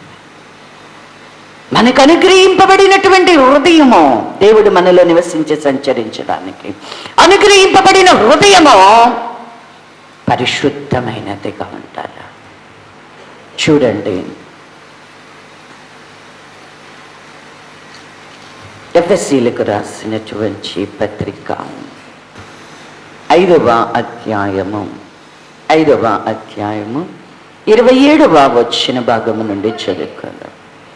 అటువలే క్రీస్తు కూడా సంఘమును ప్రేమించి అది కళంకమైనను ముడతైనను అట్టిది మరి ఏదైనను లేక పరిశుద్ధమైనదిగాను నిర్దోషమైనదిగాను మగిమగల సంఘముగాను ఆయన తన ఎదుట దానిని నిలువబెట్టుకుని వెళ్ళనని వాక్యముతో ఉదక స్నానము చేత దానిని పవిత్రపరిచి పరిశుద్ధపరచుటకై దాని కొరకు తన్ను తాను అప్పగించుకొనెను. ఏంటి పరిశుద్ధమైనది? ఏమిటి పవిత్రమైనది? అంటే దేవుని సంఘము. ఏంది పరిశుద్ధమైనది? దేవుని సంఘం ఎలా ఉండాలంట? పరిశుద్ధమైనదిగా ఉండాలా. ప్రభువు దేనిని కోరుకుంటున్నాడు పరిశుద్ధమైనదిగా? పరిశుద్ధమైనదిగా. దానిని అంట చూడండి, దానికి ఏముండకూడదు సంఘానికి అంటే కళంకం ఉండకూడదంట, ముడత ఉండకూడదంట. అట్టిది మరి ఏదైనాను లేక ఎలా ఉండాలో సంఘం? పరిశుద్ధమైనదిగా, నిర్దోషమైనదిగా, మహిమ కలిగిన సంఘము. ఆయన తన ఎదుట దానిని నిల్వబెట్టుకుని వాక్యముతో ఉదక స్నానము చేత దానిని పవిత్రపరచి. వాక్యాన్ని మనకి ఎలా ఇచ్చాడంట? ఉదక స్నానముగా. అంటే దేవుని యొక్క వాక్యము మనల్ని ఏం చేస్తూ ఉన్నది అంటే పరిశుద్ధపరుస్తాం, పవిత్రపరుస్తూ ఉన్నది. అంటే దేవుని యొక్క వాక్యాన్ని మనం ఏం చేయాలా? మనల్ని పరిశుద్ధపరిచేటువంటి వాక్యము ఉదక స్నానము చేయాలి. ఉపవాసం ఉన్నామని రోజుకు 3 సార్లు స్నానం చేసినా మనం పరిశుద్ధపరచబడం. అందుకనే వెలుపటివి మనల్ని ఎంత మాత్రము కూడా అపవిత్రపరచవు. నువ్వు ఎన్నిసార్లు స్నానం చేసినా నువ్వు పరిశుద్ధపరచబడతావా? పరిశుద్ధ. కాళ్ళు ఎన్నిసార్లు గడుక్కున్నా పరిశుద్ధపరచబడతామా? ఎలా మనం పరిశుద్ధపరచబడతాం? ప్రభువు తన్ను తాను మన కొరకు అర్పించుకున్నాడు అంటే ప్రభు యొక్క ఉద్దేశం ఏంటి? ఎలా ఆయన తను అప్పగించుకున్నాడు మన కొరకు అంటే ఆయన ఇచ్చినటువంటి వాక్యము చేతంట మనము ఉదక స్నానము చేయాలి. ఆ వాక్యము చేతనే మనం ఏమి పరిశుద్ధపరచబడాలి, పవిత్రపరచబడాలి. మనల్ని మనము పరిశుద్ధత కొరకు భద్రం చేసుకోవడమే పవిత్రత. దేవుడు మనల్ని పరిశుద్ధపరిచేది పరిశుద్ధత. ఈ రెండిటికి చిన్న వ్యత్యాసాన్ని అక్కడక్కడ 1-2 మాటలను చూచినప్పుడు అర్థమవుతుంది మనకి. అంటే మనము పరిశుద్ధులగుట కొరకు పిలువబడినటువంటి వారు అయితే మనం ఏదైతే పవిత్రత కొరకు మనము అంటే ఏ విధమైన పాపము అనేది మనలో లేకుండానట్లుగా మనము అపవిత్రపరచబడకుండా మనల్ని మనం కాపాడుకునేటువంటి ప్రయత్నం వాక్యం ద్వారా కానీ ఆత్మ ద్వారా కానీ మనం చేసేటువంటి ప్రయత్నం అనేది ఉంటుంది. అది ఏంటి అంటే కనుక పవిత్రత అనేది. కానీ తుదుకు దేవుడు చేసేటువంటిది ఏంటి అంటే కనుక పరిశుద్ధత. కాబట్టి మనల్ని మనం కాపాడుకోవాలి. అందుకని మనకి ఈ మాట మనకి అర్థం కావాలంటే కొరింథీయులకు రాసినటువంటి పత్రికలో కూడా చూడండి. కొరింథీయులకు రాసిన పత్రిక, కొరింథీయులకు రాసిన 2వ పత్రిక 11వ అధ్యాయము,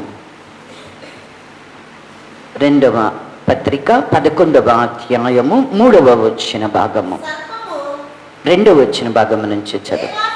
దేవాశక్తితో మీ ఎడల ఆసక్తి కలిగి ఉన్నాను, ఎందుకనగా పవిత్రురాలైన కన్యకనగా ఒక్కడే పురుషునికి అనగా క్రీస్తుకు సమర్పింపవలెనని మిమ్మను ప్రదానము చేసి తిని గాని సర్పము తన కుయుక్తి చేత అవ్వను మోసపరిచినట్లు మీ మనస్సులను చెరపబడి క్రీస్తు ఎడలనున్న సరళత నుండి పవిత్రత నుండి ఎట్లయినను తొలగిపోవునేమో అని భయపడుచున్నాను.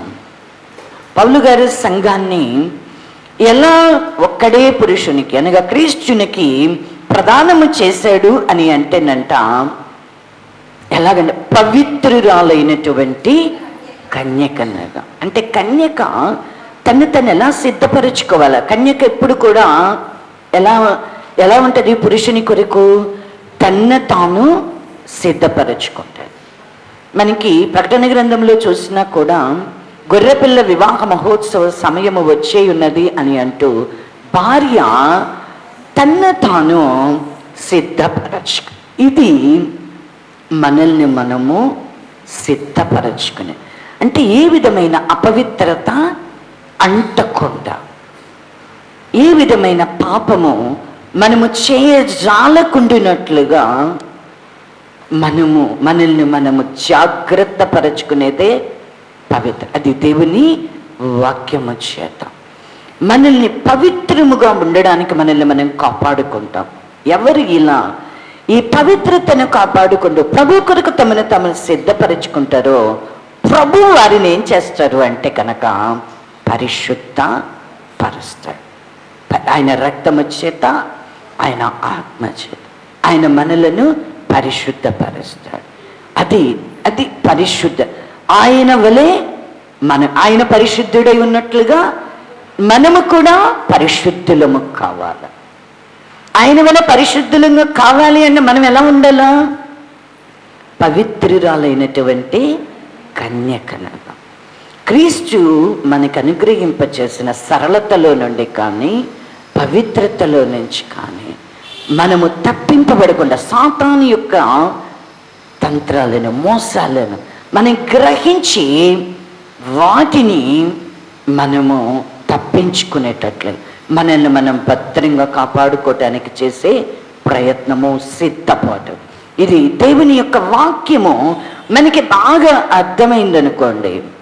ఏది పవిత్రమైనది, ఏది అపవిత్రమైనది మనకి తేటగా అర్థమవుతుంది, గ్రహింపు అవుతుంది.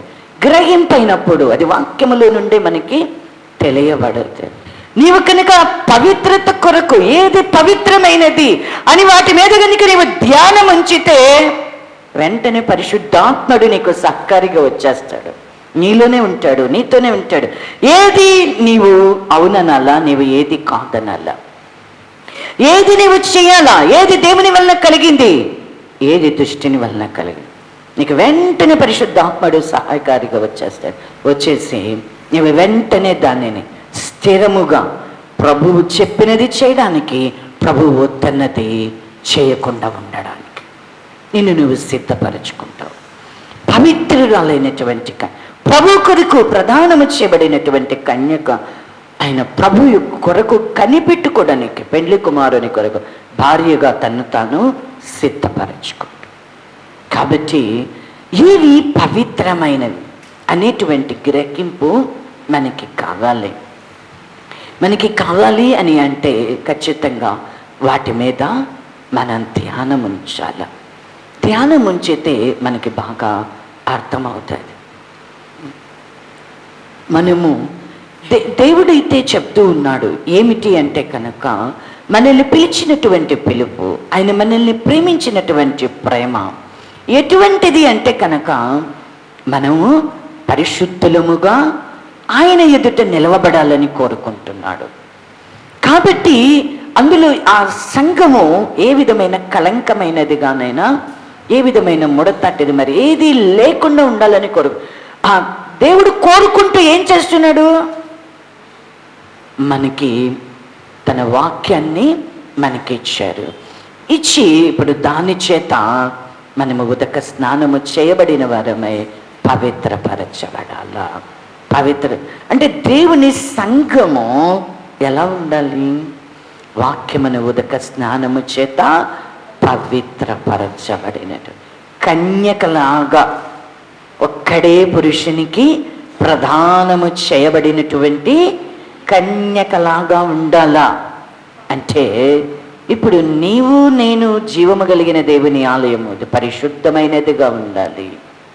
అంతేకాదు దేవుని సంఘము మనము మన మధ్యలో ఆయన నివసించి సంచరించాలి అంటే ఆయన మనకి దేవుడుగా, మనం ఆయనకి ప్రజలు, మనము జీవము కలిగిన దేవుని ఆలయముగా మనం ఉండాలి అంటే మనము అపవిత్రమైనటువంటి దానిని దేనిని కూడా మనము ముట్టకుండానట్లుగా వాక్యమును ఉదక స్నానము చేత మనము పవిత్రపరచబడిన వారమే. ఇప్పుడు మనము ఉండాలా వ్యక్తిగతంగా, రెండవదిగా ఇంకా ఎవరుండాలా? దేవుని సంఘము కూడా పవిత్రురాలైనటువంటి కన్యకనగా ఉండాలి. నేనుంటే సరిపోదు, నాతో కూడా ఇంకా ఎవరు ఉండాలా? అందరూ ఉండాలా. నువ్వు ఒక్కరు ఉంటే సరిపోదు, నీతో కూడా అందరూ కూడా పరిశుద్ధముగానే పవిత్రురాలైనటువంటి కన్యకనుగానే దేవుని సంఘము పరిశుద్ధమైనదిగా ఉండాలి. కొరింథీ సంఘము ప్రభువులను సమీపించుటలో చూడండి మాటలను చదువుకొని ప్రార్థనలోనికి వెళ్ళిపోదాం. కొరింథీయులకు రాసిన మొదటి పత్రిక 11వ అధ్యాయము 33వ వచన భాగమును చదువుకుందాం. కాబట్టి నా సహోదరులారా, భోజనము చేయుటకు మీరు కూడి వచ్చినప్పుడు ఒకని కొరకు ఒకడు కనిపెట్టుకొనుడి. మీరు కూడి వచ్చుట శిక్షావిధికి కారణము కాకుండానట్లు ఎవడైనను ఆకలి కొనిన ఎడల తన ఇంటనే భోజనము చేయవలెను. నేను వచ్చినప్పుడు మిగిలిన సంగతులను క్రమపరచు. ప్రభువులను సమీపించడానికి, దేవుని మందిరములో భోజనము చేయడానికంట మనము కూడి వచ్చేటప్పుడు ఎలా ఉండాలా? మనల్ని మనం కనిపెట్టుకోవాలి. ఇంకా ఎలా కనిపెట్టుకోవాలా? ఇక్కడ పై భాగంలోనేమో చూడండి ఏం చెప్తున్నాడు, 31 నుంచి, అయితే మనలను మనమే విమర్శించుకొని ఎడల తీర్పు పొందకపోదు. మనము తీర్పు పొందిన ఎడల లోకముతో పాటు మనకు శిక్షావిధి కలగకుండానట్లు ప్రభు చేత శిక్షింపబడుచున్నాం అంటున్నాడు. అంతేకాదు 28 చదవండి. కాబట్టి ప్రతి మనుష్యుడు తను తాను పరీక్షించుకొనవలెను. చాలమ్మా, ప్రతివాడు తను తాను పరీక్షించుకోవాలి. మనల్ని మనం పరీక్షించుకోవాలా, మనల్ని మనం విమర్శించుకోవాలి. ఎందుకంటే శిక్షావిధికి లోను కాకుండానట్లు, తీర్పు పొందకుండానట్లుగా మనల్ని మనం ఏం చేయాలంట? విమర్శించుకోవాలా, మనల్ని మనమే తీర్పు చేసుకోవాలా, తీర్పు కూడా తీర్చుకోనే. అయితే అంతేకాదు, మనల్ని మనం చూసుకోవడమే కాదు, పరీక్షించుకోవడమే కాదు, ఏం చేయాలంట? ఇక్కడ మీరు కూడి వచ్చుట శిక్షావిధికి కారణము కాకుండా ఉండేటట్లుగా మీరు భోజనం చేయటానికి కూడి వచ్చేటప్పుడు ఒకనికి ఒకడు కూడా కనిపెట్టుకొని ఉండు. ఒకనికి అంటే ఎవరు ఎలా ఉన్నారు? అందుకని మనందరం ఒకే శరీరముగా మనమందరము ఐక్యపరచబడినటువంటి శరీరం అనేది ఒకే అవయవముగా ఉండక అనేక అవయవాలుగా ఎలా ఉన్నదో, అనేకులమైనటువంటి మనము ఒకే శరీరముగా ఉండడానికి పిలువబడ్డాము. పిలువబడినటువంటి మనము ప్రభు శరీరముగా అనేకులమైనటువంటి మనము ఒకే రొట్టెను విరుస్తున్నాం. ఒకే రొట్టెను అంటే రొట్టెను విరుచుట అనేటువంటిది ఏమై ఉన్నది? ప్రభు శరీరములో మనము పాలివారమై. ఇప్పుడు ఒకే రొట్టెను మనం విరుస్తున్నాం అనేకులు. ఒకదానిలోదేగా ఎవరి మట్టికి వాళ్ళు, ఎవరి రొట్టె వాళ్ళు తింటున్నారా? కాదు కదా. ఒకే రొట్టెలు అంటే ప్రభు శరీరము కనుక ఒక్కటిగా ఉండేటి కొరకు పిలువబడినారు. కాబట్టి ఇప్పుడు ఎవరి యొక్క ఇష్టము చొప్పున వారు చేసుకునడానికి, ఇది నా ఇష్టం అనడానికి లేదు, నీ ఇష్టమని అనడానికి లేదు. ఎవరి ఇష్టం చొప్పున లేవాడు. ఇప్పుడు ఈ సంఘంలో ఏమి ఉన్నదంట? వీళ్ళల్లో వీళ్ళకి భేదాలు ఉన్నాయి, కలహాలు ఉన్నాయి. అంటే కొంతమంది నేను పౌలు వాడిని అంటున్నాడు, కొంతమంది నేను అప్పల్లో వాడిని అంటున్నాడు, కొంతమంది నేను కేఫా వాడిని అంటున్నాడు, మరి ఒకడైతే అసలు నేను క్రీస్తు వాడని అంటున్నాడు. ఇలా నానా విధాలుగా ఉన్నారు. అంతేకాదు ఇంకా ఏమున్నారంట? వాళ్ళల్లో వాళ్ళకే వ్యాజ్యాలు ఉన్నాయంట. వ్యాజ్యాలు ఉండి ఇలా తీర్పు కోసం ఎక్కడికి వెళ్తున్నారంట? వీళ్ళల్లో వీళ్ళు తీర్చుకోకుండా ఎక్కడికి వెళ్తున్నారు? వెలుపటికి వెళ్తున్నారు న్యాయం కోసం. ఇది కూడా దేవుని దృష్టికి ఎలా ఉంది అంటే చాలా తప్పుగా కనబడుతుంది. అంతేకాదు వీళ్ళల్లో వీళ్ళకి వ్యాజ్యాలు ఉండడమే కాదు, వీళ్ళు వెలుపటి వ్యక్తులకి అన్యుల యొద్దకు వెళ్తున్నారు. ఇంకా అంతేకాదు వీళ్ళు ఎలా ఉన్నారు అని అన్యజనులలో కూడా లేనటువంటి వ్యభిచార క్రియలు వీళ్ళల్లో ఉన్నాయంట. అంటే వీరిలో ఉన్నటువంటి పాపము, వీరిలో ఉన్నటువంటి దోషాలను గురించి పౌలు గారు మాట్లాడుతూ ఉన్నాడు.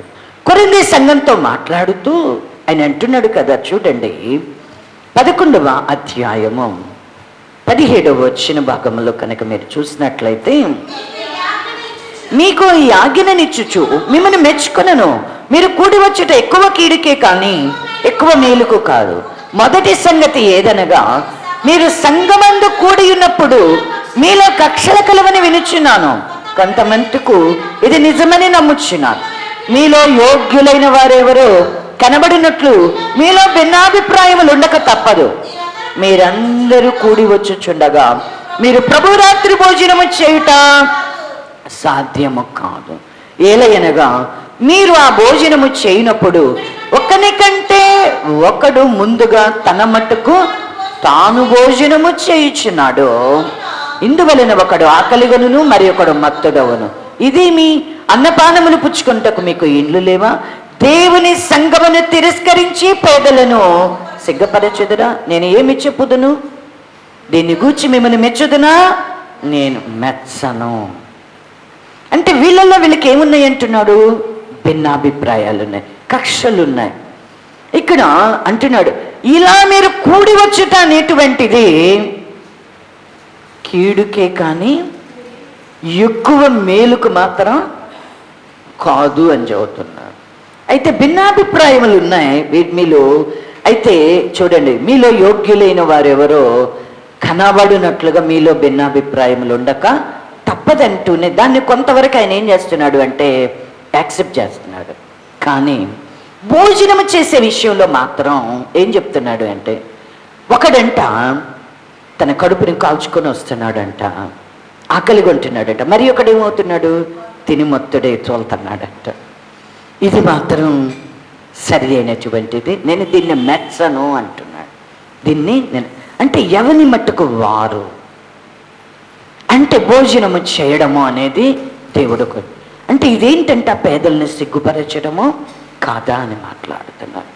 అంటే చూడండి, ఏం కోరుకుంటాడు దేవుడు మన దగ్గర నుంచి?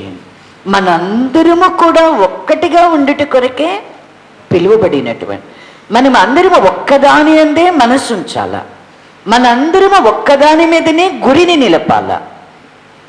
మనము విశ్వాసము చేత ప్రభువైన యేసుక్రీస్తునందు మనము నడుచుకోవాలి. మనము అంతేకాని మనలో మనకి కక్షలు కానీ, క్రోధములు కానీ, భేదాలు కానీ, భిన్నాభిప్రాయాలు కానీ ఇలా ఉండకూడదు. ఏ విధమైన పాపమే కానీ, ఏ విధమైన అపవిత్రతను కలుగ చేసేటువంటి కామ వికార చేష్టలు అనేటువంటివి, జారత్వము అనేటువంటిది ఏది కూడా మనలో ఎంత మాత్రం ఉండకూడదు. అటువంటి వారిని అంటున్నాడు కదా పౌలు గారు చెప్తున్నాడు, వారిని అంటే వెలివేయడము మంచిది అని. అటువంటి వాళ్ళు ఉంటే ఏం చేయాలంట? వెలివేయాలని చెప్తున్నారు. వాటన్నిటినీ చూపించట్లేదు కానీ సమయం అయిపోయింది. ఇక్కడ 5వ అధ్యాయం, కొరింథీయులకు రాసిన పత్రిక 5వ అధ్యాయము 10వ వచన భాగం 9 నుంచి చదవండి. జారులతో సాంగత్యము చేయవద్దని నా పత్రికలో మీకు రాసి ఉంటిని. అయితే ఈ లోకపు జారులతోనైనను, లోబులతోనైనను, దోచుకుని వారితోనైనను, విగ్రహారాధికులతోనైనను ఏమాత్రము నేను సాంగత్యము చేయవద్దని కాదు. అలాగైతే మీరు లోకముల నుండి వెళ్ళిపోవలసి వచ్చిన కదా. ఇప్పుడైతే సహోదరుడు అనబడిన వాడెవడైనను జారుడు గాని, లోబి గాని, విగ్రహారాధికుడు గాని, తిట్టుబోతు గాని, త్రాగుబోతు గాని, దోచుకునిగాడు గాని అయి ఉన్న ఎడల అట్టి వానితో సాంగత్యము చేయకూడదు, భుజింపనకూడదని మీకు రాయుచున్నాను. ఈ లోకములో ఉన్నటువంటి జారులతోనో, దొంగలతోనో, లోబులతోనో, దోచుకుని వారితోనో నేను మిమ్మల్ని సాంగత్యం చేయవద్దని చెప్పడంలా. ఎందుకంటే మనం ఎక్కడున్నాం? లోకంలోనే ఉన్నాం. కాబట్టి లోకంలో నుంచి అలా కనుక మనం చేస్తే వాళ్ళలో నుంచి మనం ఏమైపోతామంట? వెళ్ళిపోవలసి వస్తుందంట. అయితే ఎవరితో సాంగత్యం చేయొద్దంటున్నాడు? ఎవరితో భోజనం చేయొద్దంటున్నాడు? సహోదరుడు అనబడినటువంటి వాడు ఎవడైనా సరే, జారుడు గాని, లోబి గాని, విగ్రహారాధి, తిట్టుబోతు గాని, త్రాగుబోతు గాని, దోచుకుని వాడైవను మనకి తెలిసి ఇటువంటి వారు ఎవరైనా మన మధ్యలో ఉంటే ఇటువంటి వారితో మనం ఏం చేయకూడదంట? సాంగత్యం చేయకూడదంట. వాళ్ళతో భోజనం కూడా చేయవద్దు. చూడండి 13 అంటున్నాడు, మీరు లోపలి వారికి తీర్పు తీర్చేవారు గనుక ఆ దుర్మార్గుని మీలో నుండి వెలివే. ఎంత కఠినముగా చెప్తున్నాడో చూడండి. ఇట్టంటోళ్ళు గనక మన మధ్యలో ఉంటే ఏం చేయాలంట? మన మధ్యలో నుంచి వాళ్ళని వెలివేయాలని చెప్తున్నాడు. ఇలా ఉండి ప్రభు బల్లకి రావడం అనేటువంటిది సాధ్యం కాదు. ఇది మీకు కీడే కానీ అధికమైనటువంటి మేలు మాత్రం కాదు. అసలు ప్రభు బల్ల ఇలా కూడి రావడమే సాధ్యమో కాదు అంటున్నాడు. అంటే ఈ స్థితి అంటే మనల్ని మనం ఎలా ఏవి పవిత్రమైనవి మనకి తెలియబడాలా. ఏం పవిత్రమై ఉండాలా? జీవము కలిగిన దేవుని ఆలయమైనటువంటి మనము పవిత్రమైనటువంటి ఆయన మనలో నివసించడానికి కోరుకుంటున్నాడు. మనం పరిశుద్ధంగా ఉండాలంటే మన హృదయము శుద్ధిగా ఉండాలని. రెండవది, ఇంకా ఏం పరిశుద్ధంగా ఉండాలా? ఏది పరిశుద్ధమైనది? దేవుని సంఘము పరిశుద్ధమైనది, నిర్దోషమైన దేవుని ఎదుట నిలవబడ్డానికి దేవుడు మనల్ని కోరుకుంటున్నాడు, పిలుచుకుని. మనం అపవిత్రమైనటువంటి దాన్ని దేనిని కూడా మనం ముట్టదు. అపవిత్రమైన దాన్ని ముట్టద్దు అంటే ఏంటి దాని అర్థం? ఒక అపవిత్రమైన జంతువునో లేకపోతే పక్షినో తినడమో, లేకపోతే అపవిత్రమైన భోజనాన్ని పానాన్ని త్రాగడము, లేకపోతే ఒక స్నానాన్ని ఆచరించడమో ఆచరించకపోవడమో, లేకపోతే మనం ఒక పళ్ళాన్ని కడగడమో, లేకపోతే నీళ్లు చల్లుకోవడమో, స్నానం ఆచరించడమో, లేక కాళ్ళు కడుగుకొనడమో, ఇటువంటి పారంపర్యమైనటువంటి ఆచారాలు, పాపులతో సాంగత్యం చేయడం అని, లేకపోతే ఇటువంటివి కాదు, వెలుపటికి కనబడేవి కాదు. ఏది పవిత్రంగా ఉండాలా? ఎలా పవిత్రంగా ఉండాలా? తినేవి త్రాగేవి ఏవి కూడా మనల్ని పరిశుద్ధపరచు. దేవుని సంఘాన్ని కూడా వెలుపట నుండి వచ్చేటువంటి వారు ఎవరు కూడా మనల్ని ఎవరు ఎలా మనకు అపవిత్రత కలుగుతుంది? మనము ప్రభు శరీరములో ఒక భాగం అయి ఉన్నాం. సంఘమంతా కూడా ఏమై ఉన్నది? ప్రభు శరీరమై ఉన్నది. ఇప్పుడు ఇది అపవిత్రపరచబడకూడదు. ప్రభు శరీరం అనేటువంటిది ఎలా ఉండాలా? పవిత్రురాలైనటువంటి కన్యకనుగా ఉండాలి. నిన్ను నీవు పరీక్షించుకొనినా, దేవుని సంఘమైన మనలను మనం పరీక్షించుకొనినా, ఇవి ఎటువంటివిగా కనబడాలి అంటే పవిత్రమైనటువంటివిగా ఏవి పవిత్రమైనవి. అందుకే అజ్ఞానంగా అవివేకంగా మనం అనుకుంటామనే ఏవి పవిత్రమైనవో వాటిని మనం ధ్యానం చేయాలి అని చెప్తున్నారు. కాబట్టి ఇంకా ఉన్నాయి మనకి మన మాటలు, మన ప్రవర్తన, మన యొక్క ఆశలు, మన కోరికలు, మనం చేసే క్రియలు, వీటిని బట్టి కూడా ఇవన్నీ ఎక్కడి నుంచి, దేన్ని బట్టి ఏది పవిత్రమే, మనం ఏం చేస్తున్నాం, మనం ఏం మాట్లాడుతున్నాం. మనం మాట్లాడే మాటలు ఎలా ఉండాలా? పుటము వేసినట్లుగా ఉండాలంట. పవిత్రమైనటువంటి మాటలను మాట్లాడు. ఏంటి పవిత్రమైన మాటలు? దయగలిగినటువంటి మాటలు. అందుకే ఆ మాట అక్కడ రాయించండి. దయగలిగినటువంటి మాటలు. మనం కఠినంగా మాట్లాడతాం, చాలా దుర్మార్గంగా మాట్లాడతాం. కనికరం అనేది మన మీద మనకి లేకుండా కనికరం లేనటువంటి మాటలను మాట్లాడు. దయ లేనటువంటి మాటలను చాలా కఠినంగా మాట్లాడతాం. దేవుని నమ్ముకుని కూడా మన నోట నుంచి కనికరము కలిగిన మాటలు కానీ దయగలిగిన మాటలు ఏంటంట? ఆయన దృష్టికి పవిత్రాలు. మన నోట నుండి వచ్చే మాట ఎలా ఉందో మనం చూడాలా. అపవిత్రమైనటువంటి ముసలమ్మ ముచ్చట్లని విసర్జించు. ఏంటంటే ఊరక కూర్చొని మాట్లాడుతూ ఉంటారు. సమయాన్ని అంతా పోగొట్టుకుంటూ, సమయాన్ని సద్వినియోగం చేసుకోవడం చేతగాక అజ్ఞానంగా కూర్చొని ఏం చేస్తూ ఉంటారు? ముసలమ్మ ముచ్చట్లు మాట్లాడుకుంటూ ఉంటారు. ఇవన్నీ కూడా ఏంటంట? అపవిత్రమైనట్టు, వ్యర్థంగా మాట్లాడటం. ఇవన్నీ మనల్ని అపవిత్రంగా పరుస్తాయి. మన నోటి నుండి వచ్చే మాటలే మనం ఎవరమనేది, మనం మాట్లాడే మాటలే మనల్ని గురించి తెలియచేస్తాయి. మనం ఏం కోరుకుంటున్నాం అనేటువంటిది. నువ్వు జీవాన్ని కోరుకుంటున్నావా, మరణాన్ని కోరుకుంటున్నావా? నువ్వు నీతిమంతుడిగా ఉండడం కోరుకుంటున్నావా, అనీతిమంతుడిగా ఉండడానికి కోరుకుంటున్నావా? ఏం కోరుకుంటున్నావు? నువ్వు ఎలాంటి మాటలు మాట్లాడాలా?